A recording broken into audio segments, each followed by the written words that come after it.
Jubilee hills by election ఇక చెప్పాలంటే రేవంత్ రెడ్డి పానాల మీదకి వచ్చింది అనుకోవాలి.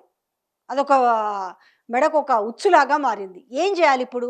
ఎట్లన్నా చేసి గెలవాలి. ఏముందంటే పరిస్థితి, అసలు ఓడిపోతున్నాం నాయన, ఏదో ఒకటి చేసి గెలవండి అనేది ఒక ప్రాతిపదికన పెట్టుకొని ఏం చేస్తున్నా అంటే ఎప్పటికప్పుడు ఆల్రెడీ అక్కడి నుంచి రాహుల్ గాంధీ సర్వే అయిపోయింది. రాహుల్ గాంధీ సర్వేలో కూడా బీఆర్ఎస్ గెలిపే. తర్వాత మీనాక్షి ఆమె ఒక స్పై చేస్తూ ఒక సర్వే లాంటిది చేసింది, అందులో బీఆర్ఎస్ఏ విన్ అవుద్దని వచ్చింది. ఎక్కడ చూసినా విషయం ఏంటంటే ఆఖరికి దగ్గరుండి రేవంత్ రెడ్డి సర్వే చేయించుకుంటా అంటే ఆ సర్వే చేసిన వాళ్ళు కూడా వచ్చేసి మీడియాలో మాట్లాడుతున్నారు.